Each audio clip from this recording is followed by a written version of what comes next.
So today we are going to start our second chapter, uh, physical features of India. So basically in this chapter we will learn about the various physical features of India like mountains, hills, plateaus, plains, rivers. So all these things we will study in this chapter. So let's start this chapter. Here you have some intro of this chapter. Uh, as it is written. You have already learned earlier that India is a vast country with varied landforms. What kind of terrain do you live in? Terrain means the physical feature of any place. Terrain, structure of any land. Terrain do you live in? If you live in the plains, you are familiar with the vast stretches of plain, and in contrast, if you live in hilly region, the rugged terrain with mountains and valleys are common features. In fact, our country has practically all major physical features of Earth, like mountains, plains, deserts, plateaus, and islands. So, all these physical features we have in our country, we see in our country that there are deserts, plateaus, deserts in Rajasthan, plateaus in MP, and islands and plains like UP and hill stations. So, you must be wondering how these physical features have been formed. We will learn more about major physical features of India and how they have been formed. So we also study how the various physical features are formed, uh, like mountains, how Himalayas were formed. In this chapter, we are going to discuss those things and different types of rocks. In earlier classes, we have studied that there are various kinds of rocks, like igneous rocks, metamorphic rocks, sedimentary rocks.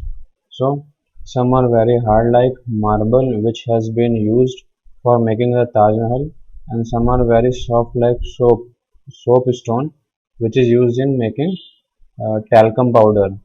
So because of their structure, various types of rocks are formed. The color of soil varies from place to the other because soil is formed out of different types of rocks. So we see that soil of different places in color, in their formation, in their structure are different. So why? Because the soils are formed by these rocks. So their color and other things also differ from the soils from one place to another. And have you ever thought about the causes of this variation? Most of these variations are caused due to differences in rock formation. In India is a large landmass formed during different geological periods, which has influenced her relief. Relief means various features like uh, lands, plateaus, rivers. So, besides geological formation, a number of processes such as weathering, weathering means the effect of uh, like rain, air, sunlight, uh, water. So, effect of these things, it is weathering, erosion, and deposition have created and modified the relief to the present form. So, all these things contributed to the uh, present features of a landform of our country or of any other place. Earth scientists Earth scientists have attempted to explain the formation of physical features with the help of some theories based on certain evidences on such plausible theory as the theory of plate tectonic. So, what are the tectonic plates? Uh, as we know that there are various layers in Earth. So uh, the outer layer is a we are living in the outer side of the Earth. So below this layer there is a crust of Earth, and below that layer there is a uh, tectonic plates. Okay. So according to this theory, the crust upper part of the Earth has been formed out of seven major and some minor plates. So where we are living below this surface, there are various plates, and the movement of the plates results in the building of the stresses within the plates and the continental rock above, leading to folding. Means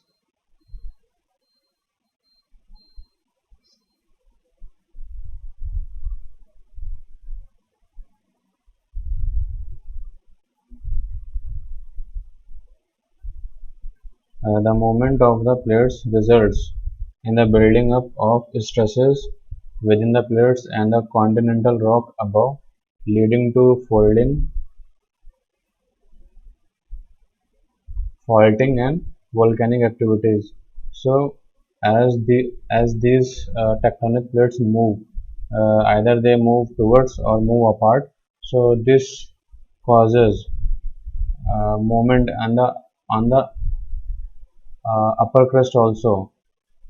So the causes of and the resultant volcanic eruption, flood, unfolding and formation of mountains. So all these are the results of those movements. These plate movements are classified into three types. So these movements are of three types. While some plates come toward each other and form convergent boundary, some plates move away from each other and form divergent boundary. In the event of two plates coming together, they may either collide and crumble, or one may slide under the other. Okay, so these figures are showing a convergent boundary when those plates are coming towards. Okay, and this is divergent when they are moving apart, and uh, transform boundary means when those plates are moving together but they are colliding with each other. So when they come toward and collide with each other, either they collide and crumble. At times, they may also move horizontally past each other and form transform boundary. The movement of these plates has changed the position and size of the continents over millions of years. Such movements have also influenced the evolution of the present landform features of India. Means because of these movements, the continents were formed. Present continents were formed. Okay, it takes millions of years. Uh, like here in this figure, here. Okay, this place here, Africa, this part of India, and yeah, this South America, and this Australia. So millions. These were the big mass land earlier, before millions of years, but gradually because of the movement of the tectonic plates, uh, these parts moved apart and formed the different continents. The oldest landmass, the peninsular part, was a part of the Gondwana land. Gondwana land was the form of a land. It was millions of years before, when the Gondwana land included India, Australia, South Africa, South America, and Antarctica as one single landmass. Remember this point. Means here in this figure, India, Africa, South America, Australia. So these were uh, joined millions of years before. They were forming a bigger landmass. Okay, I will show you the picture of that also. What was Gondwana land actually? Earlier, before the formation of the continents, there were only two major landforms. The bigger was the Eurasian land, and the second was Gondwana land.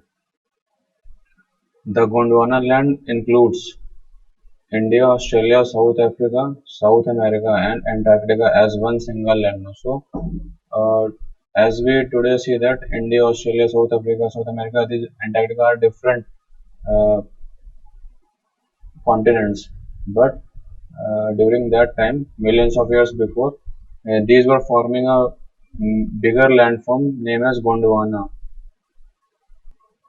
in this picture 250 million years ago. So, South America, South Africa, here, uh, Australia, and India was here. So, these are forming the Gondwana land. This is Gondwana land. The convectional currents split the crust into a number of places, thus leading to the drifting of the Indo-Australian plate after being separated from the Gondwana land towards north. As you see here, that these plates move toward the north.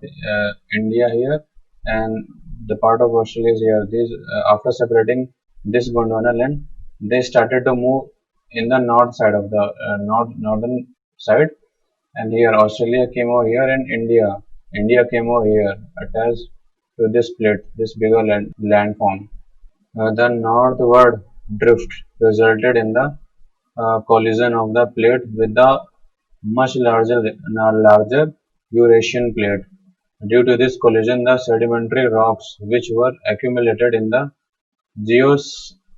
geosyncline known as the Tethys were folded to form the mountain system of Western Asia and Himalaya. Just look at here.